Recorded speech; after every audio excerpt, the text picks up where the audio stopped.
Olha, no futebol de hoje em dia a gente sabe, né? Cada segundo vale ouro. Aquela explosão de velocidade, aquela agilidade para mudar de direção, isso pode ser a diferença entre a vitória e a derrota. Mas e aí? Qual é o jeito certo, cientificamente falando, de treinar isso? Bom, um estudo recente fez exatamente isso. Botou dois métodos de treino bem famosos para brigar, um contra o outro. E olha, os resultados são de cair o queixo. Então vamos dar uma olhada nisso. Para a gente ter uma ideia da dimensão do negócio, vamos começar por esse número aqui. Pensa só, um jogador de elite, num único jogo, faz de 150 a 250 ações de altíssima intensidade. E o que é isso? São piques, são saltos e, o mais importante, mudanças de direção super bruscas o tempo todo. Isso já mostra por que o treino precisa ser tão específico, né?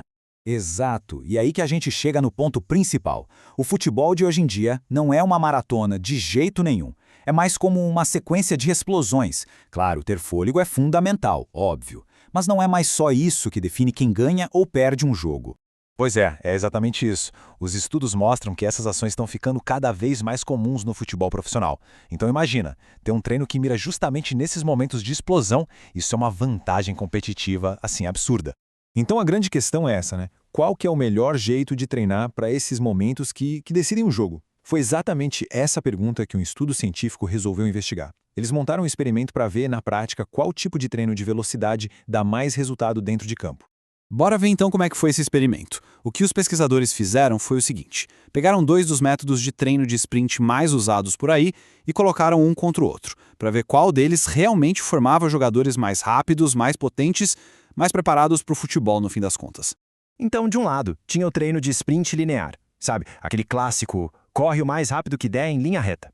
E do outro lado, os sprints com mudança de direção.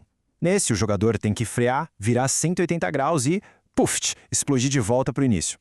A grande sacada era descobrir qual desses dois tipos de treino se traduzia em melhor desempenho no jogo de verdade. E o estudo foi super bem feitinho, bem robusto mesmo. Eles recrutaram 60 jovens jogadores e separaram a turma em 3 grupos. Aí, por 12 semanas, cada grupo seguiu um treino específico. E, claro, fizeram testes físicos completíssimos antes e depois para medir, tintim por tintim, o que tinha mudado. Olha só como ficaram os grupos. O primeiro grupo, além do treino normal de futebol, fazia os sprints com mudança de direção. O segundo grupo adicionava os sprints em linha reta e o terceiro, que era o grupo de controle, só continuou com o treino de futebol de sempre. Assim, dava para comparar direitinho o efeito de cada tipo de sprint, sem erro. Beleza.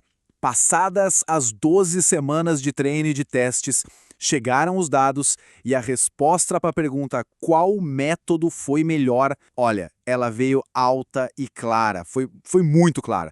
Vamos ver esses resultados. Olha, o que impressiona é que a diferença é gritante. Esse gráfico mostra o que os cientistas chamam de tamanho do efeito, que, traduzindo, é o tamanho do impacto do treino. No sprint de 20 metros, o grupo que treinou com mudança de direção teve uma melhora de 1,43. Isso é o dobro do grupo do sprint reto, e quase 6 vezes mais do que quem só treinou futebol. É uma vitória de lavada. E essa história se repetiu em outros testes também. Se a gente olha para a potência de explosão, medida no salto com agachamento, de novo, o grupo da mudança de direção está lá na frente com folga. Isso mostra que o ganho não foi só na corrida, mas também na capacidade de gerar força do zero, sabe? Saindo de uma posição parada. Então, o resumo da ópera é o seguinte: não teve nem disputa. Em praticamente todos os testes, velocidade, agilidade, potência, o grupo que treinou com mudança de direção passou o carro nos outros. E não foi por uma margem pequena não, foi uma diferença bem grande. E isso aqui fecha com chave de ouro a conclusão dos próprios pesquisadores. Essa citação do resumo do estudo não deixa nenhuma dúvida, né? Os sprints com mudança de direção, o tal do COD, que é a sigla em inglês, foram simplesmente um estímulo de treino muito mais eficiente. Ok, então a gente já viu o quê. Agora vamos entender o porquê. Afinal, por que uma simples virada de 180 graus no meio do treino fez uma diferença tão brutal no resultado final?